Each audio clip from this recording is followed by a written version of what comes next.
گندے بھی ہیں اور شیطانی عمل میں سے ہیں. اس کے علاوہ کوئی اور آپشن ہے ہی کوئی نہیں. اس کے علاوہ کوئی اور آپشن ہے؟ تو انما جہاں بات کو صحیح پختہ کرنا ہوتا ہے نا, اس وقت انما کا استعمال ہوتا ہے.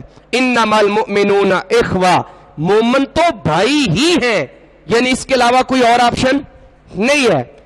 تو اب تمہارا کیا کام ہے؟ فَأَصْلِحُوا بَيْنَ أَخَوَيْكُمْ, پس اپنے دو بھائیوں, یا اخوی تسنیہ آیا ہے اس لیے اپنے دو بھائیوں کے درمیان صلح کرواؤ. اپنے دو بھائیوں کے درمیان صلح کرواؤ, پھر بھی وہ تمہارے بھائی ہیں, آپس میں بھی وہ بھائی ہیں اور تمہارے بھی بھائی ہیں, تم کیا کروا دو, ان کے درمیان صلح کروا دو.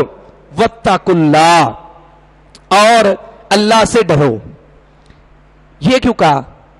جب صلح کروانی ہے نا, وہ جو پیچھے بات ہے عدل کرو اور انصاف کرو, تو ساتھ تمہارے دل میں اللہ کا ڈر بھی ہونا چاہیے. صلح کرواتے ہوئے وہ پہلی بات کو ذہن میں نہیں رکھنا کہ پہلی دفعہ میں نے فیصلہ کیا, میں گاؤں کا چودھری نمبردار اور اس نے میرے فیصلے کی لاج نہیں رکھی, اب یہ مجبور ہو کے دوبارہ آیا ہے تو اب تو میں نے اس کے خلاف ہی فیصلہ دینا ہے. نہیں, اللہ تعالیٰ نے اس لیے کہا ہے واتقوا اللہ. وہ پچھلی بات ختم. تم نے جب فیصلہ کرنا ہے تو دل میں اللہ کا ڈر رکھ کے کرنا ہے, اور جب دل میں اللہ کا ڈر رکھ کے کرو گے تو انصاف ہو جائے گا. انصاف آٹومیٹیکلی ہو جائے گا کہ بھائی یہاں اگر میں نے غلط فیصلہ دے دیا تو آگے چل کے پکڑا جاؤں گا. اس لیے فرمایا واتقوا اللہ, اور اللہ سے ڈرو, لعلکم ترحمون, تاکہ تم پر رحم کیا جائے, تاکہ تم پر.